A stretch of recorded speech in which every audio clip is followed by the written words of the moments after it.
Welcome to the deep dive. Today, we're diving into something you guys sent us. It's a true crime documentary, yeah. It's about a love triangle, um, and a missing person, and a murder that really shook up Dubai's elite. This case is. It feels kind of ripped from the headlines, or, well, YouTube headlines, I guess. You know, what's so fascinating to me about this case is that it's not just some, sensational crime. It really pulls back the curtain on all these tensions between tradition and wealth and desire. Yeah. Especially in a society like Dubai's, we'll see how all these forces end up colliding and, well, leading to some pretty devastating consequences, to say the least. Okay, so let's break this down a little bit. The documentary focuses on Sahiba. She's a young woman who's married to Zaman. He's a powerful businessman. And then enters Hassan. He's Zaman's childhood friend. Yeah. And all of a sudden, their world, which seems so perfect, starts to fall apart. You might be thinking Dubai, luxury, intrigue. This is just a soap opera. But it goes way deeper than that. You're right, it does, and that's what makes this deep dive so interesting. The documentary does such a great job of highlighting the contrast, right, between this glittering facade of Dubai and all the hidden tensions, just simmering beneath the surface. It's like, think about it, you have those incredible skyscrapers, luxurious yachts, and the bustling souks, which are traditional marketplaces, by the way. And all of that, it's all set against these really strict social and religious customs. It's the kind of society where appearances are everything, and if you step outside the lines, there can be some really serious consequences. So it's not all just glitz and glamour then? Exactly. And the documentary hints at the sort of pressure cooker environment right from the start. They focus on Sahiba a lot. She's initially portrayed as living this dream life, married to a wealthy, influential guy. But we hear her say something like, "I've spent my whole life doing what's expected of me, I don't think I ever really stopped to think about what I wanted." That line, it really stuck with me. What about you? Did that resonate with you at all? It did, definitely. Yeah. I mean, hasn't everyone felt that pressure to conform? Yeah. Follow a certain path? But in a society like Dubai's, that pressure is amplified so much, especially for women. Absolutely. And I think that quote from Sahiba, it really gets at this universal feeling, that yearning for autonomy, for freedom to make your own choices. But in a culture where family expectations and societal norms carry so much weight, that desire, it can be incredibly dangerous. And that's where Hassan comes in. The documentary describes him as this charismatic, adventurous guy, almost like the opposite of Zaman. Zaman represents stability, tradition, but Hassan, he represents everything Sahiba's life seems to be missing. I mean, he's traveled the world, lives on his own terms, offers Sahiba a glimpse of a world beyond this, or gilded cage, I guess. There's even this part early on where he says something like, stability doesn't always mean happiness. It's like straight up foreshadowing, right? Yeah. Oh, that line isn't just foreshadowing, it's a challenge, like a direct challenge to the whole foundation of Sahiba's life. He's giving her an alternative. He's making her question if that stability she has with Zaman, if it's truly fulfilling. And it's important to remember that Hassan isn't just some stereotypical bad boy figure. He represents something bigger, a challenge to the social order, like he's a catalyst for change. So his arrival just disrupts this delicate balance in their world. And it doesn't take long for them to go from, innocent conversations to stolen glances. Yeah. And then to full-blown passionate encounters. What I find interesting is how the documentary shows their affair. Because it's more than just physical attraction. We see Sahiba really connecting with Hassan, like finding someone who listens to her, someone who gets her and understands her desires, makes her feel seen. Right, we get these glimpses into their secret rendezvous, like a yacht ride under the Dubai skyline, hidden cafes, stolen moments in the middle of those vibrant souks. They're carving out this space for their forbidden love in a world that just doesn't allow it.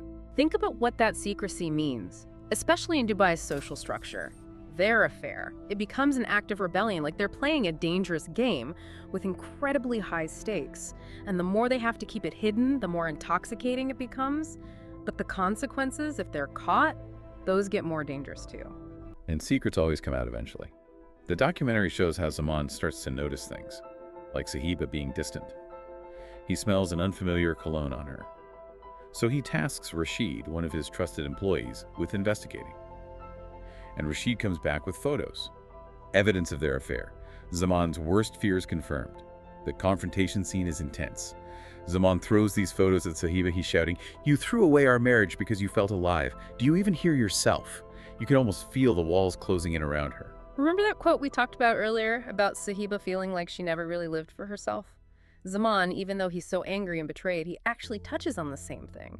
He's accusing her of seeking individual fulfillment, which in their social context is like a transgression. So even in his anger, he's reinforcing those same societal pressures that Sahiba's trying to escape. And this clash between values and expectations, it sets the stage for what happens next. Exactly. This confrontation, it changes everything.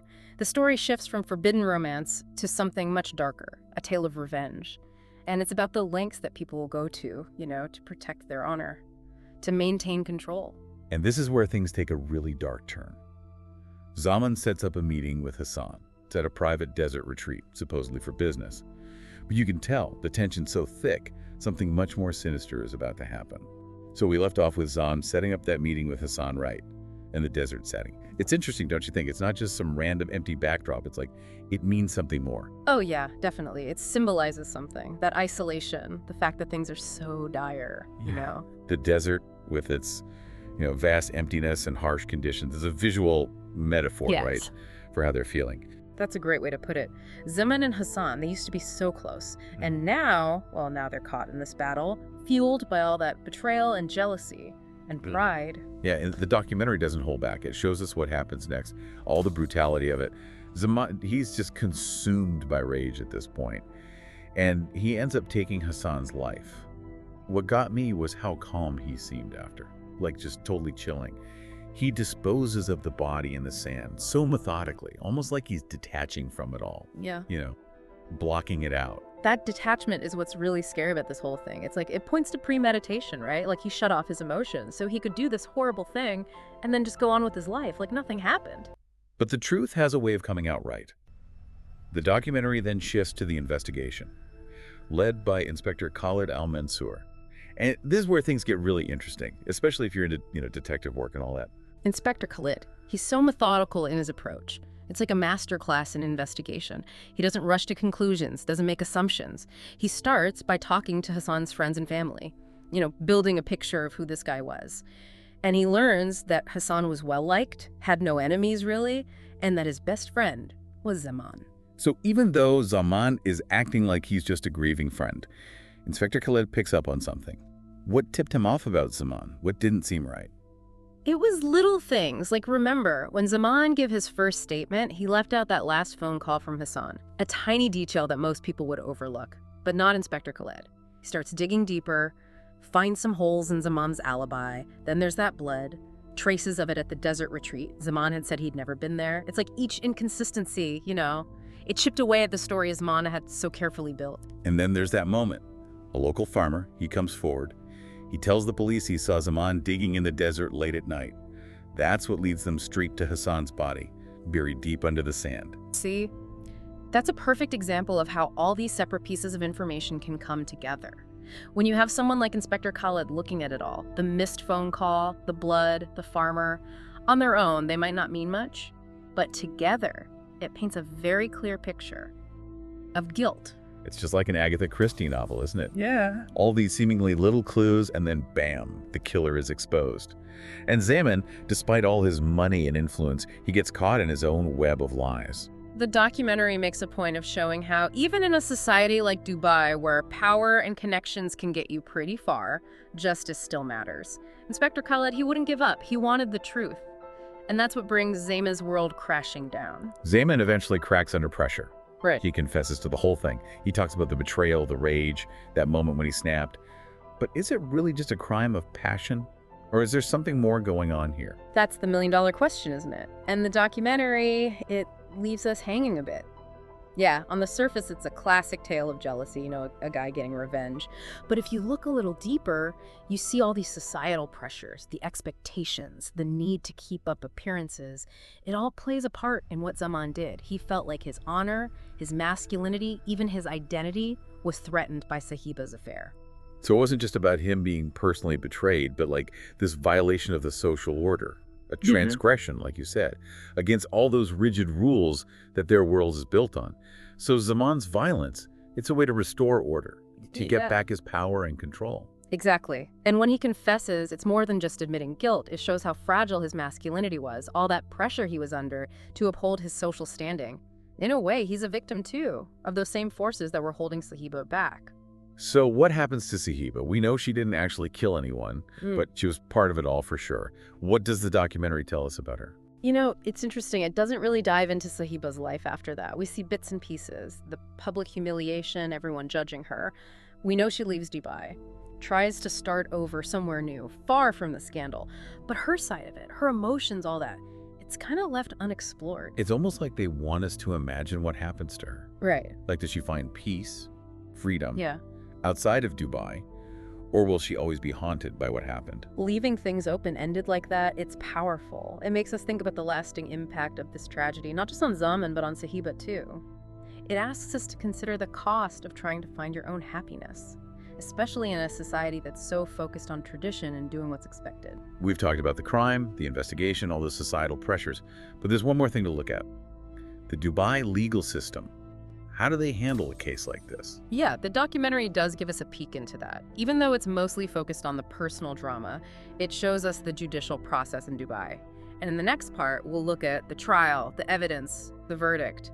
It's a fascinating look at how a whole society deals with something that shook it to its core. So we're back and ready to finish up our deep dive into this crazy case from Dubai. We talked about the love triangle, the murder, the investigation. But like you were saying, there's still the trial to talk about. Yeah. And the whole Dubai legal system. Yeah, and that's where things get really interesting. The documentary, it doesn't just show us the crime. It takes us inside a legal system that a lot of people probably don't know much about. Right. So for those of us who aren't familiar with it, like, what are the basics of how justice works in Dubai? Well, the legal system there is based on Islamic law, Sharia, it's called. But they also use elements of civil law. So it's pretty complicated. It's got its own unique rules and ways of doing things. One thing that really stands out is how much emphasis they put on due process, making sure the evidence is carefully examined. So even though Zaman confessed back during the interrogation, that doesn't mean it's an open and shut case, right? Oh, no, not at all. The documentary makes it clear that just because someone confesses doesn't automatically mean they're guilty. The prosecution still has to present their case. They lay out all the events, the forensic evidence, they bring in witnesses to back up their story. We see them bringing in those photos, the blood traces, the farmer's testimony, all those pieces that Inspector Khaled put together. It's like watching a legal drama play out. And you can tell that the court, they're not just accepting Zaman's confession. They're looking at every little thing, making sure justice is done fairly, impartially. That's so important. The documentary is about this crime of passion, sure, but it also shows us how crucial it is to have a fair trial, no matter who the person is, no matter what they're accused of. Zaman, he was a big deal in Dubai, but they didn't let that stop them from holding him accountable. That must have been a huge shock to Dubai's elite, seeing one of their own facing serious consequences for something that, in other parts of the world, might have been swept under the rug. Absolutely. It became a spectacle. Everyone was watching. It was like this public declaration that nobody is above the law. It sent a message, a loud one. In Dubai, the law applies to everyone. Rich or poor, doesn't matter. Okay, so what was the verdict? Well, after weeks of testimony and all that, the court found Zaman guilty of premeditated murder. And the sentence, life in prison. A harsh sentence. But the documentary, it portrays it as a just one. Wow. It really shows you no matter how much privilege you have, there are consequences. You cross the line, you pay the price. And what makes it even more tragic is that Hassan wasn't the only one who lost his life. Zaman, he was so desperate to protect his image, to stay in control. He ended up destroying everything, his family, his reputation, his whole life. So as we wrap up this deep dive, what are the big takeaways here? What do you want our listeners to remember? I think this case, it gives us a lot to think about on multiple levels. First, it reminds us that things aren't always what they seem. Beneath all that wealth and success, people are struggling. They have desires that aren't being met. They want more out of life. It makes you think about all that pressure to fit in, the sacrifices people make to keep up appearances, and how that affects their happiness. Exactly. And the second thing, this case really highlights how dangerous it can be to let emotions control us. Jealousy, rage, those things can lead us down a dark path, like Zaman. He couldn't control his anger, and it cost him everything. It's a warning, right? To be more aware of our emotions, to find healthier ways to deal with tough situations, to not let our feelings get the best of us. And lastly, this case shows us the power of truth. You can try to bury secrets, but they have a way of coming out. Even in a place like Dubai, where money and influence can get you a lot, justice finds a way. Eventually. It's like a reminder. For all of us. Yeah. We're all responsible for what we do. And even when bad things happen, even tragedies, there's still hope. Hope for redemption. Hope to learn from those mistakes and do better. That's right. And I hope our listeners will really reflect on all this. How do societal pressures affect you in your own life? How much do emotions influence your decisions? And how can we all, each of us, try to live more authentically? Be true to ourselves and be responsible in a world that often cares more about how things look than how they really are. It's a lot to think about. And that's what we try to do here on The Deep Dive. Give you something to really chew on. Thanks for joining us. We'll be back next time, ready to dive into another story, explore another corner of the world. And until then, keep thinking, keep questioning.